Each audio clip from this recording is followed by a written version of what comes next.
আসসালামু আলাইকুম। আশা করি আপনারা ভালো আছেন। আমার সোশ্যাল মিডিয়া অ্যাকাউন্টে আপনারা আমাকে অনেক বিষয়ে জিজ্ঞাসা করেছেন, বিভিন্ন প্রশ্ন করেছেন। আমি আজকে আপনাদের সামনে বসেছি সেসব প্রশ্নের উত্তর দেওয়ার জন্য। আমার কাছে একটা প্রশ্ন এসেছে যে ভবিষ্যতে মানিকগঞ্জ নিয়ে আমার কি কোনো পরিকল্পনা আছে কি না। আমি বলবো হ্যাঁ, অবশ্যই আমার পরিকল্পনা আছে। অনেক ধরনের, একটা জেলার উন্নয়ন করতে গেলে অনেক ধরনের পরিকল্পনা নিয়ে কাজ করতে হয়। আমি তৃণমূল পর্যায়ে বিভিন্ন জায়গায় মানিকগঞ্জের বিভিন্ন থানা, ইউনিয়ন, ওয়ার্ডে যখন ঘুরছি তখন দেখছি মানুষের মাঝখান থেকে একটা দাবি যেটা জোরালোভাবে এসেছে, সেটা হলো রাস্তাঘাটের কথা। আমাদের প্রথম কাজটাই হবে এই রাস্তাঘাটের উন্নয়ন করা। তারপরে যেটা সেই যারা ইয়াং জেনারেশন আছে তাদের শিক্ষা প্লাস পাশাপাশি তাদের কর্মসংস্থানের ব্যবস্থা করে দেওয়া। আরেকটা যেটা বড় সমস্যা মানিকগঞ্জ মানুষের কাছে, যেটা হলো গ্যাসের অভাব।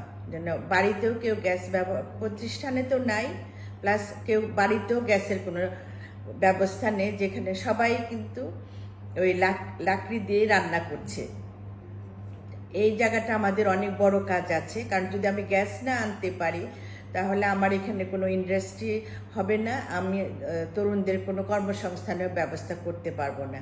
সেই ক্ষেত্রে আমি মনে করি সবচেয়ে গুরুত্বপূর্ণ কাজ হলো এখানে গ্যাসের ব্যবস্থা করা, এবং বিশেষ করে যারা ইন্ডাস্ট্রি করবে তাদের জন্য গ্যাস যাতে অ্যাভেলেবল হয় সেদিকে কাজ করা। আরেকটা যেটা কাজ বলবো না, আরেকটা যেটা পরিকল্পনা আছে যে পদ্মা সেতু করা।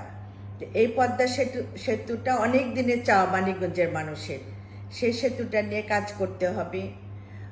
তারপরে যেটা আসে, মানিকগঞ্জে কোনো আন্তর্জাতিক মানের স্টেডিয়াম নাই, যার জন্য যে যারা খেলা উৎসাহিত আছেন বা অনেক খেলোয়াড় আছে যারা ইচ্ছা করলেও সেভাবে নিজেদেরকে উপস্থাপন করতে পারছে না। সেক্ষেত্রে মানিকগঞ্জে একটা স্টেডিয়াম অনেক দরকার।